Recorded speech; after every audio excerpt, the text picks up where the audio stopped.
বিসমিল্লাহির রহমানির রহিম। বিরিয়ানি রান্না করতেছি।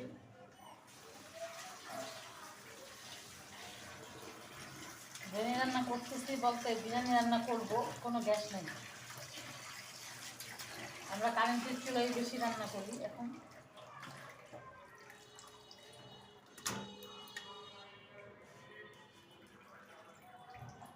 কারণ গ্যাস প্রায় থাকে না বললেই চলে।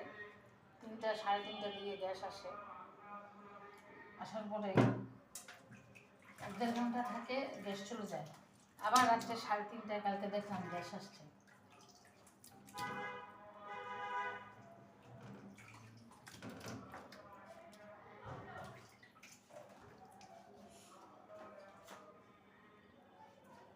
এগুলো মশলা স্পেশালি বাসায় করা বিরিয়ানির জন্য। যেটার ভিতরে দিবেন সেটাই ভালো লাগবে, শুধু খেতে ইচ্ছা করবে। এগুলো বাদাম, চীনা বাদাম যেগুলো বলে, গুঁড়া করে নিছি। এরকম গুঁড়া করে নেবেন।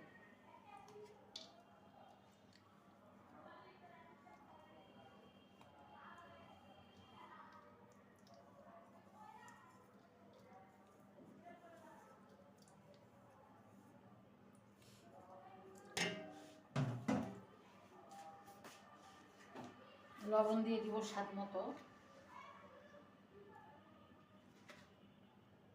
আমি মাত্র 1 কেজি চালের বিরিয়ানি রান্না করব, খুব বেশি না।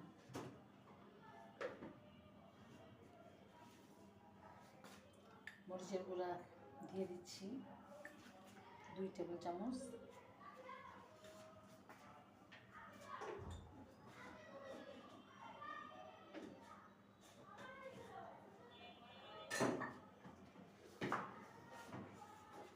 গরম মশলা আমি বেশি দিব না,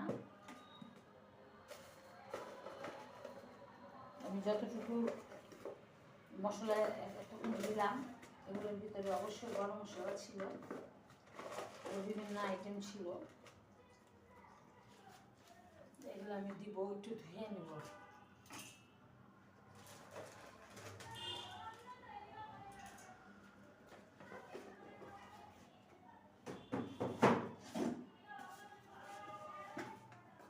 হলুদ ছাড়া সবই দিব। এটা ধনিয়ার গুঁড়া ছিল।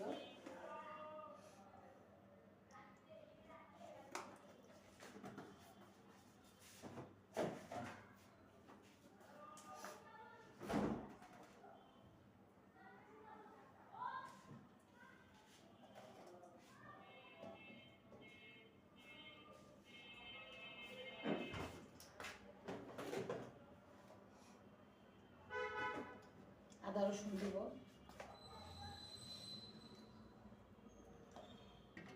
এটা আদা বাটা।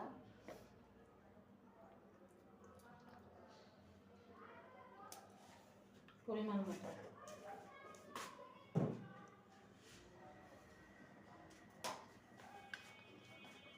এটা রসুন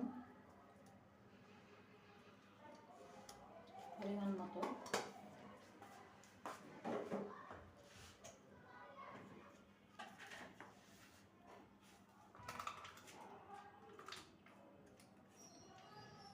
এটা দিব আমি টক দই।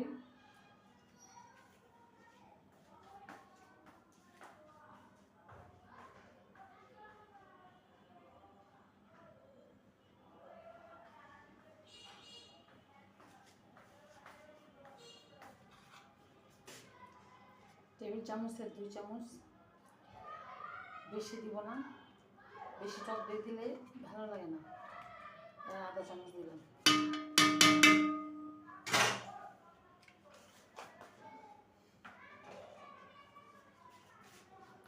গরম মশলাগুলো ভিজিয়ে রাখছিলাম 1-2 মিনিট, এগুলো আমি দিয়ে দিচ্ছি। গরম মশলাটা ধুয়ে দেওয়াই ভালো। এখন আমি এগুলো ম্যারিনেট করে রাখবো।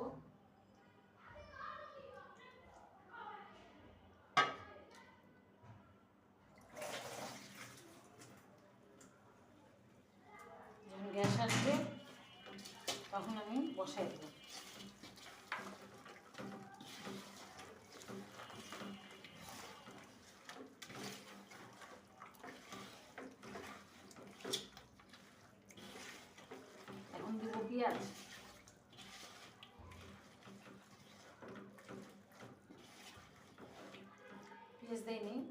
সপ্তাহের শেষ পেঁয়াজটাই দেয়নি।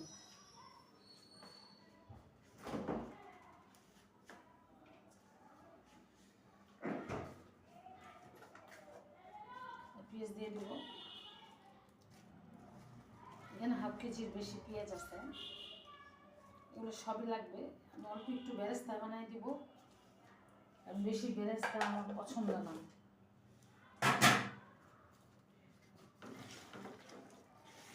কম কম বেরেস্তা পছন্দ।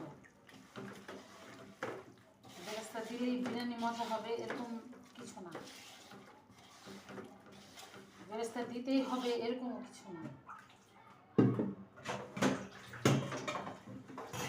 কাঁচামরিচ দিব,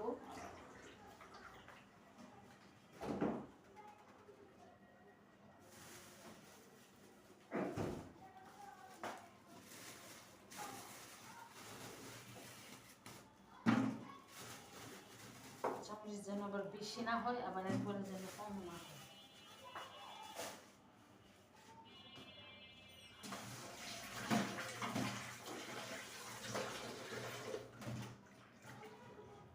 এই যে কাঁচামরিচ দিয়ে দিলাম। আস্তে আস্তে পোলাও যখন করব তখন আর দিব না।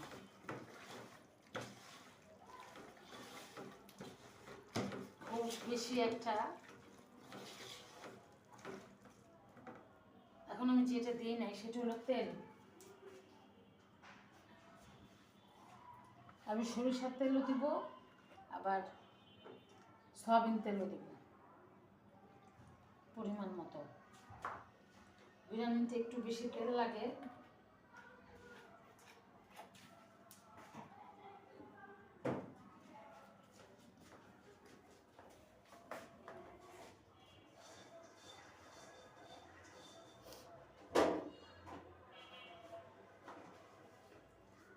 সয়াবিন তেল দিচ্ছি, সরষের তেল সয়াবিন তেল দুইটাই লাগে, একটু তেলও লাগে।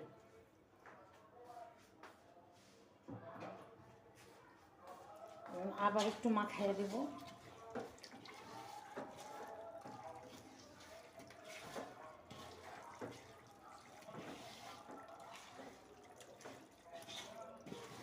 এখনো কিন্তু আমি লবণ দিছি নাকি, লবণ তো দিইনি। লবণ দেওয়া হয়ে গেছে, মাখানো হয়ে গেল। এভাবে ট্রাই করে দেখতে পারেন যদি ভালো লাগে আপনাদের। অল্প একটু পানি দিব, বেশি পানি দিব অল্প। বেশি পানি দিলে যে বেশি সিদ্ধ হবে এরকম না।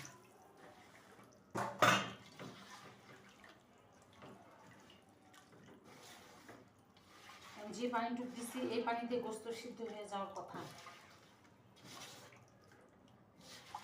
বেশি পানি দিলে আবার সমস্যা হচ্ছে আপনার পোলার চালটা বেশি গলে যাবে, গলে গেলে কিন্তু আর ভালো লাগবে না খেতে। ঢাকনা দিয়ে ঢেকে রাখতেছি কমপক্ষে আধা ঘন্টার মতো, তারপরে বসাই দেব। আসসালামু আলাইকুম, সবাই খুব ভালো থাকবেন, সুস্থ থাকবেন, খুব সুন্দর থাকবেন। এখানে আলু আর বেরেস্তা একসাথে ভেজে নিচ্ছি, তাহলে টেস্টটা একটু বেশি হবে। আমি এখানে একটু চিনি দিয়ে দিলাম। এখন যেটা করতে হবে সেটা হচ্ছে আমি এটার মধ্যে এখনই চালগুলা দিয়ে দিব। আমার গরুর গোস্তটা একটু তাড়াতাড়ি সিদ্ধ হয়ে গেছে, বেশি সিদ্ধ হলে ভালো লাগবে না। পোলার চাল আমি আগে ভিজিয়ে রাখছিলাম, এখন শুধু দিয়ে দিব। যে পানিটা এখনো আছে পারফেক্টলি সিদ্ধ হয়ে যাবে। আমি খেয়াল করছেন কি না, আমি আগেও পানি দেইনি, হাত ভিজায়া 2 চামচের মতো পানি দিছি মশলা ধোয়ার জন্য, কিন্তু কোনো পানি দেইনি। এখন আমি পানি দিব না।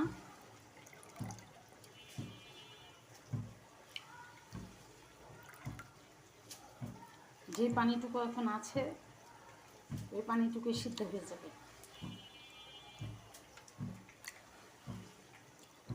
বেরেস্তাটা আমি বেশি একটা লাল করব না, আমি খুব বেশি একটা লাল বেরেস্তা পছন্দ করি না। দেখেন এখানে কত পানি, চালের সাথে মাংস একদম সিদ্ধ হয়ে যাবে।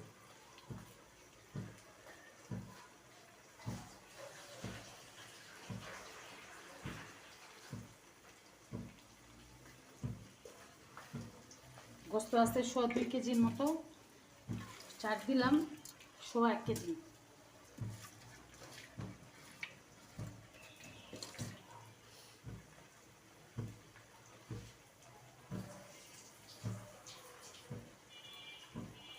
এই সিজনে বিরিয়ানি, পিঠা এগুলো একটু বেশি মজা লাগে।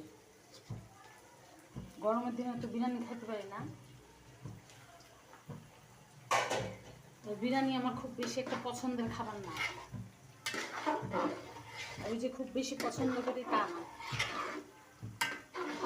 বিরিয়ানি আমার বাবুটার পছন্দ, সেই ইশারা দিয়ে বলতেছে আমার একদমই পছন্দের খাবার না। মাঝে মাঝে খাই, ভালো লাগে তাই। আলু সিদ্ধ হয়ে গেছে,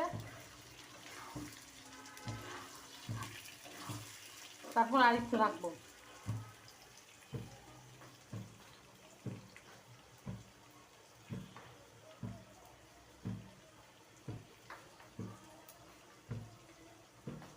দিয়ে দিচ্ছি মটরশুঁটি, ফ্রিজে রাখা ছিল।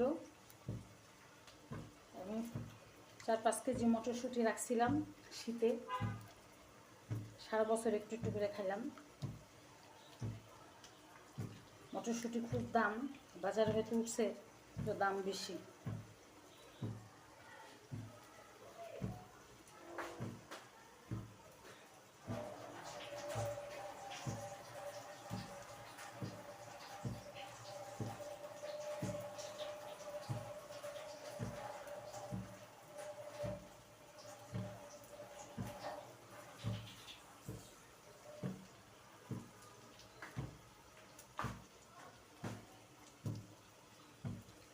গ্যাসের আঁচটা অনেক কম আছে, এবার কম আঁচেরই আমার দরকার, বেশি আঁচ আমার দরকার নেই।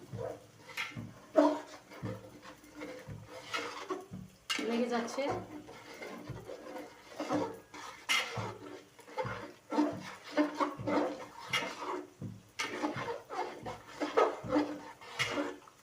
এখন আমার আলাদা গরম পানিও দিতে হইল না, পানিও দিতে হচ্ছে না।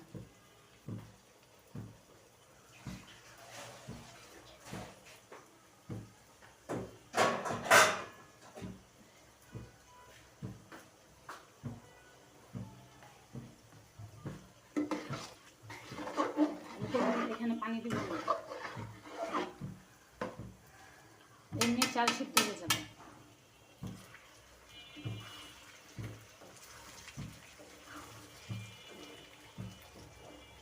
বেরেস্তা এইভাবে ভাজলাম, দিয়ে দিচ্ছি তেল সহ, আলু সহ বেরেস্তা দিয়ে দিলাম।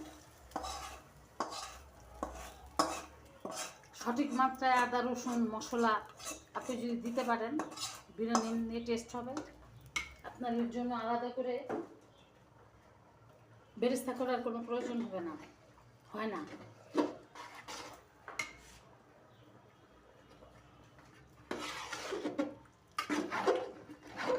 দেখেন কি সুন্দর একটা কালার আসছে। এখন যেটা করতে হবে,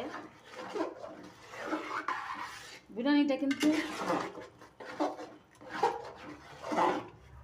দমে থাকবে, এখন দমেই সিদ্ধ হয়ে যাবে। আদা সিদ্ধ কিন্তু হয়ে গেছে, কারণ এখানে পানি ছিল পর্যাপ্ত পরিমাণ। তো লবণ দেখে নিব যাতে লবণটা বেশি না হয়, এবং আমি চুলাটা কমাই দেব।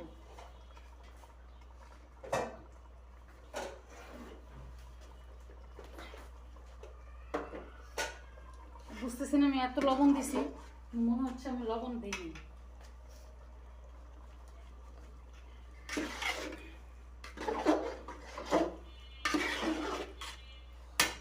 এখান থেকে একটু হাত দিয়ে দেখো তো বাবু, লবণ ঠিক আছে কিনা, নাকি লবণ দিতে হবে? লবণ না হলে এবার পরে লবণ দিয়ে খাওয়া যাবে না, একটু লবণ দিতে হবে না?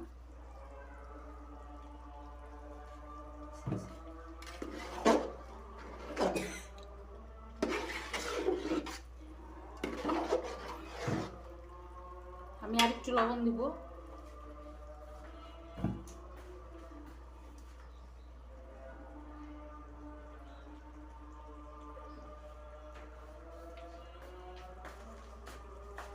একটু লবণ দিয়ে দিলাম।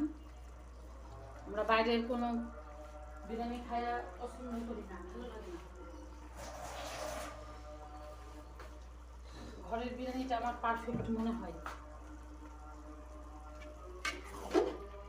ওইভাবে ঘরে খেয়ে দেখবেন কেমন লাগে।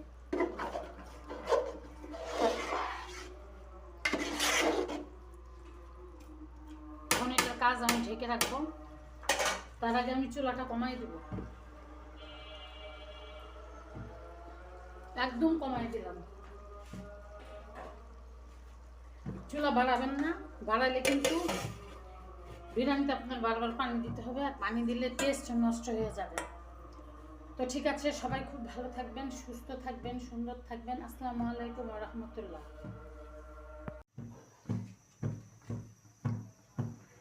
এই দেখেন, একই পানি একই সব কিছু দিয়ে বিরিয়ানিটা কিন্তু হয়ে গেছে। আমি যদি বেশি পানি দিতাম তাহলে কিন্তু ঝরঝরা হতো না। মাঝখানে দিয়ে গ্যাস ছিল না, এখন এসে দেখি এত জোরে গ্যাস যে মানে বলার মতো না। এরকম আমি আরেকবার নেড়ে চেড়ে দিছি, এরকম একটু নেড়ে চেড়ে দিবেন। হয়ে গেল আপনার বিরিয়ানি রান্না।